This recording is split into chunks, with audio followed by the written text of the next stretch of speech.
If you had asked me 2 months ago if I would have been in this situation, I would have told you that you are full of shit. No way. How would I suspect my wife, Jennifer, of cheating on me? But before this evening is over, she's going to get the biggest surprise of her life when I hand her copies of the divorce papers, which will be officially handed to her at work on Monday. It shouldn't have ended like this. We've been together for 5 years and married for 4. What kills me, besides cheating, is that Jen, as I call her, talked about starting a family. So why is she flirting with one of my best friends? Maybe all the attention she's been getting over the last couple of years has gone to her head. Jen is the notorious ugly duckling who has now become a swan. Well, she's not really an ugly duckling. She's never been ugly, but you probably get the gist. By the way, my name is Ronald. My friends call me Ron. I'm a bit of a nerd, but I played football in high school. I'm not a beginner, but I played all 4 years and spent enough time on the field to earn a university certificate of honor and the respect of my teammates. My classmates in high school recognized me as the most likely to succeed. I had a few girlfriends in high school and college. Some of them ended up with me and some of them I broke up with myself. I met Jen when we were both graduate students at Northwestern University's MBA evening school, the Kellogg School's Master of Management program. I worked full-time in the IT department of one of the banks in the city center and attended classes in the evenings. Jen worked at Boeing's headquarters in Chicago. An MBA degree would help our career in many ways. In short, I noticed a young lady at one of my finance classes. At the time we met and while we were dating, Jen was probably overweight by 15 or 18 kilograms. She wore glasses and was not someone who could be described as smartly dressed. Jen came from a small town in the Midwest with a population of less than 1,000 people, then enrolled in a public college not known for its style or sophistication. So until recently, fashion did not matter. Jen may not have been a sophisticated big city resident, but she's smarter than anyone I've ever met. She was hired by Boeing right after graduating from college, partly due to her knowledge of Japanese. It turns out that her father served in Japan for the first 12 years of Jen's life, and Jen knew the language as if it were her native language. Jen seemed pleasantly pleased when I asked her out on a date as we were leaving class. I picked her up at her apartment on Belmont, and we had a nice dinner on Rush Street, and then went to the living room to continue the conversation and learn more about each other. It turns out that our common favorite place in the city is the Art Institute, and the following weekend we spent the whole Saturday walking through the galleries and comparing what we like and what we don't. Since that Saturday, Jen and I have spent most of our free time together. There was quite a bit of free time between work and school, and it was even more limited to Jen's volunteer work at the children's hospital next to the school. Jen came to the hospital and read to 1 or 2 minor patients at least twice a month.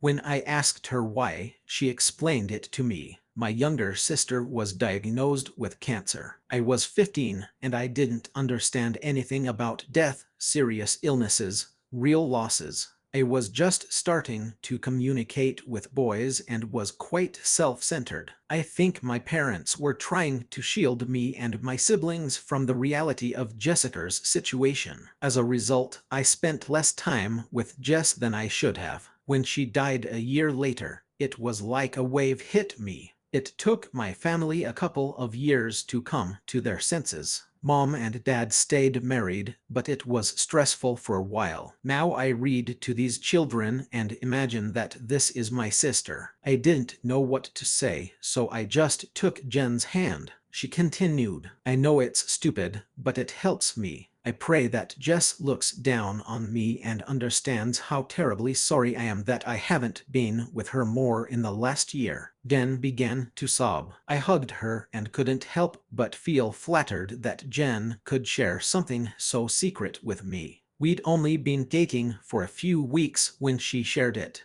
Another thing Jen did to win me over was to help my younger sister. A month after Jen and I started dating, I brought her home to meet my mom and Sarah. My father, Owen, had left us 10 years earlier. Sarah was 7 years old and I was 15. Owen, I never call him Dad, left Mom after she told him about an ongoing affair he had with his secretary. Mom had already caught him once, and after Owen promised to stop dating this woman, they tried to save the marriage for the sake of the children. A year later, Owen got caught again, and then he just packed up and moved out. Owen continued to send a monthly alimony check as required by the court, but after that day I rarely saw him. It didn't really matter to me. Owen was rarely around before he left. I can't recall him attending more than a few school or sports events. I think it was much harder for Mom and Sarah. Anyway, Jen met her mom and Sarah. Jen and Sarah instantly found a common language. From that day on, they behaved like sisters. Both were smart, bullying, slightly withdrawn, and they needed a little self-confidence to reach their full potential. Sarah watched Jen transform into a confident, successful businesswoman, and it seemed to inspire Sarah,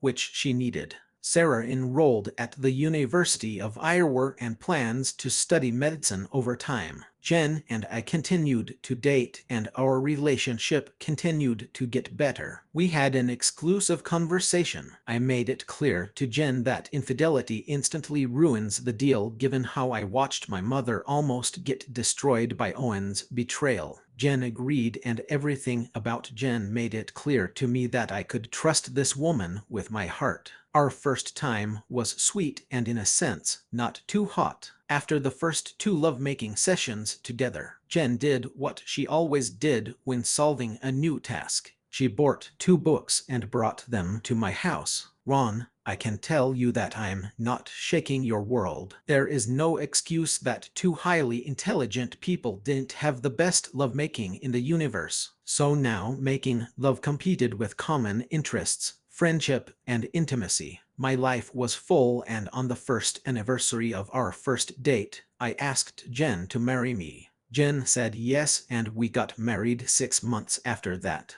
It was during our engagement that Jen's physical transformation began to take place. For some reason it was important for her to lose 10 or more pounds by the wedding. She had her eye on a wedding dress and couldn't imagine herself in it if she didn't have a body to make it look good. Jen's time at the gym wasn't wasted for any of us. I started lifting weights again. It was the first time I took weightlifting seriously since my senior year of high school, and it paid off. My coach insisted on measuring me before class started, and my biceps were just over 30 centimeters. 6 months later, they were close to 38-centimeter guns. The term Jen used. There was a hint of six-pack and a good start for some pectoral and latissimus muscles. Jen was losing weight, and a month before the wedding, a colleague took her to one of the upscale salons on Michigan Avenue. Jen's invariable ponytail was replaced by a businesswoman's hairstyle with highlights to match. Gradually, Jen was transformed. I will never forget the moment when Jen walked down the aisle of the church on the arm of her father.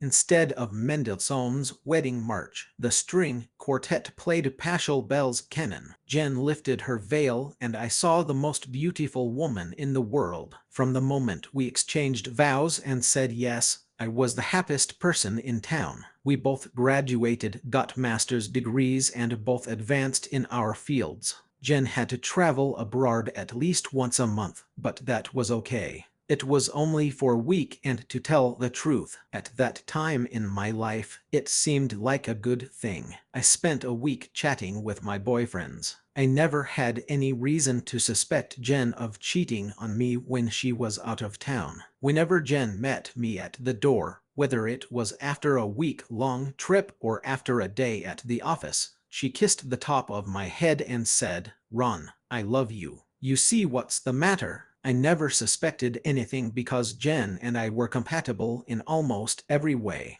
Our marriage, and especially our bed life, was what I would call perfect. I once heard that if you put a penny in a jar every time you and your wife made love during the first year of marriage, and then take out a penny every time after the first year. Then there will still be pennies in the jar when you celebrate your 50th birthday. It was different with Jen and me. Jen was returning from one of her trips abroad, and we spent the weekend in bed. Empty Thai delivery boxes, empty pizza boxes, and empty wine and beer bottles were stuffed into the trash. I loved this welcome home weekend. Watching her walk around the apartment in Ever's festive costume was unforgettable. We spent the other 3 weekends a month in the usual way with friends and family. We went out for dinner and dancing, sometimes to a show, sometimes to a museum or other special event. Life was good. A month ago, everything changed for the worse, and it seemed to come out of nowhere. Looking back, I can't remember anything that would have changed our marriage. Have I been blind all this time? Did I miss the signs of my wife's infidelity? Could a woman I trust with all my heart be so duplicitous?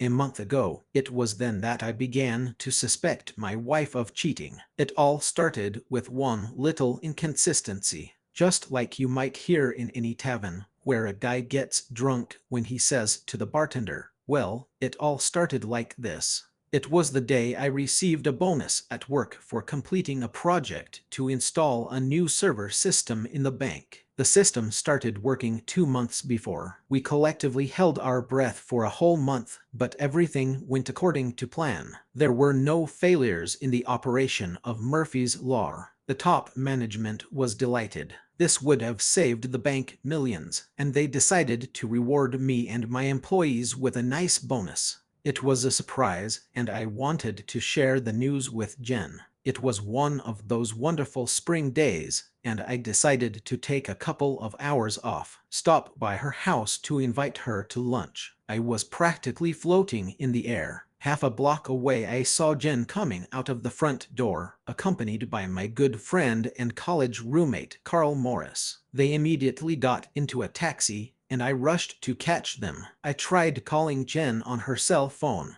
but she switched to voicemail. Since their houses were nearby, it didn't seem unusual, but why wasn't she answering her phone? I tried calling her on her cell phone 20 minutes later, and it was voicemail again. I went back to my office trying to figure it all out, but as soon as I entered the lobby of the bank to use the ATM, all hell broke loose. If you can believe it, 2 idiots tried to rob a bank. I mean, with some off-the-shelf software and a decent computer printer, you can forge cashier's checks and steal thousands of dollars. But these 2 idiots enter a bank with an alarm system, armed guards and cameras, brandish guns, and pose as John Dillinger. And even if they walk out the door with a bag of money, when they open the bag of indelible paint explodes, covering the money and the thieves. The 2 of them didn't even have time to walk out the door. A detective from Chicago was cashing a check at the time,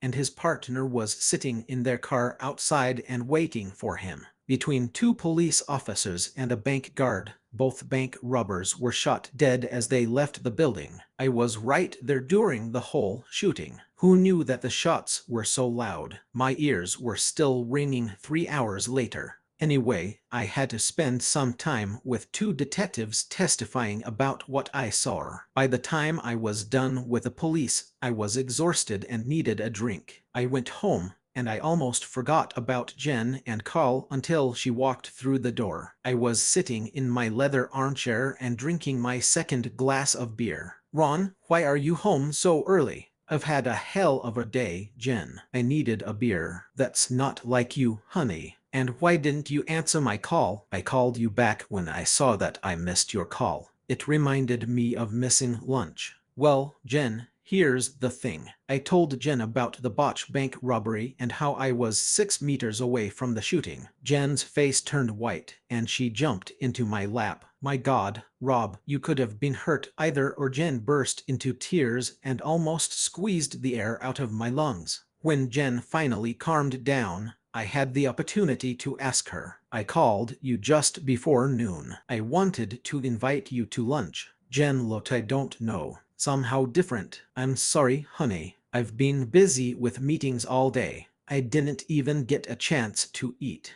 Jen just lied to me. Even Jen's fiction about her lunch break, I didn't tell her about my bonus. I decided to use some of the prize money to find out what Jen and Carl were up to. Do you know how expensive private detectives are? The cheapest one I could find costs $300 a day plus expenses. I hired this guy. His name is Dwight Oldonsky, and he's supposed to be watching Jen for a week. It cost me almost $1,800, but by Thursday evening, I had a report. I met with Mr. Oldonsky at his office. I've been following your wife for the last 4 days, and today she finally screwed up. At noon, she left the Boeing building on Riverside with this man. Oldonsky showed me a photo. It was Jen and Carl Morris. They got into a taxi, just like you told me they did last time. So I was ready. My taxi followed theirs. They got off at Palmer House on the Wabash. I followed them into the lobby and they entered the elevator. That's where I lost them. But I have photos of them getting into the elevator, as well as photos of the two of them getting out of the elevator about 50 minutes later. I couldn't help myself. I wanted to either swear or cry. I will print out my report, attach photos, and send it to you by Monday next week. Should I send it to your office? Would you like me to keep an eye on your wife? No, it's all right. That's enough. The deposit you gave me covered the bill. I'll send you a receipt with the report. Yes, thank you. I walked out of Oldonsky's office like I was sentenced to death. Never in my life would I suspect Jen of cheating, and with one of my best friends. The problem now was how to behave normally until I knew what to do next. All week I've been trying to make lists of what to do if my worst fears are confirmed. I went home. Jen met me at the door as usual. I pretended to have a terrible headache and went to bed without dinner. I was in bed. I was just lying with my eyes closed when Jen came into the room. "Rob, are you okay? Can I get you something?" "No, I just want to lie here with the lights off. The light only makes it worse." Jen jumped out of bed and turned off the light. "How about a cold napkin on your head? Mom used to do this for me when I had a headache." Why does she have to be so cute? Was it because of remorse? No, Jen, please just let me lie here in the dark. Jen kissed me on the forehead and left me alone, closing the bedroom door. While I was lying there staring at the damn ceiling, I started thinking about how I could get back at both Jen and Carl. Maybe it won't happen this week or this month, maybe not even this year, but I would get my piece of meat from these two. On Saturday, I did something I had never done before. I got access to Jen's personal card. 4 separate hotel rooms have been paid for in the last few weeks. I was more angry than ever now. Carl is not only using my wife, he also has the nerve to make her pay for the damn room. The weekend in our apartment turned out to be stressful. I'm not sure how I handled it without letting Jen get a hold of me, but I kept myself in check. My meeting with a divorce lawyer was scheduled for Tuesday. Until then, I needed to control myself. What made the situation worse was Jen's attitude. All weekend, all she did was ask, "Ron, can I get you something? Do you still have a headache? Is there anything I can do to make you feel better?" Finally, at dinner on Sunday evening, she told me some news. "Ron, you'll be 30 in 2 weeks. I made a reservation for dinner and booked a room for Saturday night. On your birthday, you will wake up next to me." That's all. That's how I was going to strike the first blow to restore my manhood. That's great, Jen. I can't imagine a more enjoyable way to spend my birthday. I kissed her. She won't see it. On Tuesday, I went to a divorce lawyer. It would have been a direct split in half, so the paperwork was simple, but it still cost a few thousand, another big part of my bonus. I kept myself in check for the next 2 weeks. It was hard, and it got even harder considering Jen's loving attitude. The day after my meeting with a lawyer was strange. Jen came out of the bathroom this morning, and she was completely dizzy. She gave me a kiss and rushed around the bedroom getting dressed. I paid special attention to her outfit. thinking that her good mood was due to the fact that she planned to meet Carl at one of their special dinners. I called her office phone at 1230, and Jen answered the call. "Ron, I was just thinking about you. How is your day going?" I mumbled something in response. I was so sure she wouldn't be there that it confused me. As a result, we agreed to meet for dinner after work, and so it went on until the evening of the following Saturday. Jen told me to pack light. I put on my suit and packed one casual outfit. Jen didn't know that copies of the divorce papers were in my suitcase. "Here's my plan. We'll have dinner tonight. After dinner, I'll bring her to her room, and as soon as she's ready to calm down and curl up to sleep, I'll take the papers out of my suitcase and give them to her. I'm going to leave this room and her behind and start a new life. Sometime later, after she feels the pain, I'll ask Jen why, and I hope to get an answer." Jen didn't tell me where we were staying for the night. "It's a surprise." She said it like we were having a great evening. She didn't even know it. She called a taxi. It picked us up and we drove downtown and stopped right in front of the Palmer's house. Brought me to the same damn hotel where she's making love to my friend. I hardly got out of the taxi. We entered the lobby and she checked in. The messenger took our bags. He would bring them into our room and Jen and I would go straight to the restaurant. I was dizzy and Jen took me to the elevator to the second floor. I didn't know there was a restaurant on this floor. My blood pressure jumped. How the hell was I going to keep myself together for the next few hours over dinner until I handed Jen the divorce papers? I really love this woman. Why is this happening? We walked down the hallway, then two double doors opened to my right. Surprise! What the hell? As if in slow motion, I looked at the people standing in front of me.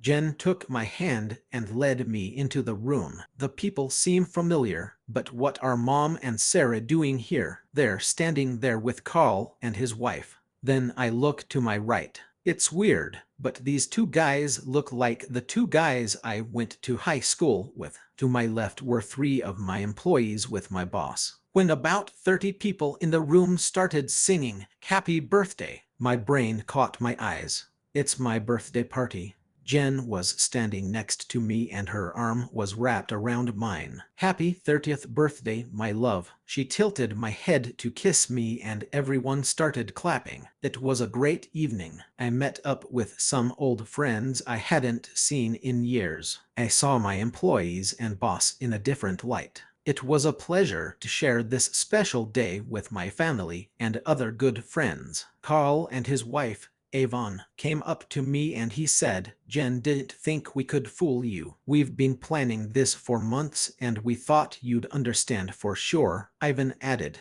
"You should have seen Jen's face when you kept calling her during our first meeting with the catering manager. She almost panicked." Jen and Carl got out of the elevator and the caterer and I were waiting and Jen was like, "What should I do? What should I do? I don't think she's ever lied to you before." Ivan, still laughing, walked over to where Jen was standing, talking to my mother. Paul looked at his wife standing next to Jen. "How did we get so lucky, Ron? I mean, look at us, two working class kids. We have a great job and, most importantly, wives who love and support us. I don't think there can be anything better than this." The longer the evening went on, the more ashamed I became that I doubted my wife's fidelity. About 2 hours after the party started, I was opening postcards from the guests. Most of the postcards contained gags, such as a dollar bill. I opened the last postcard.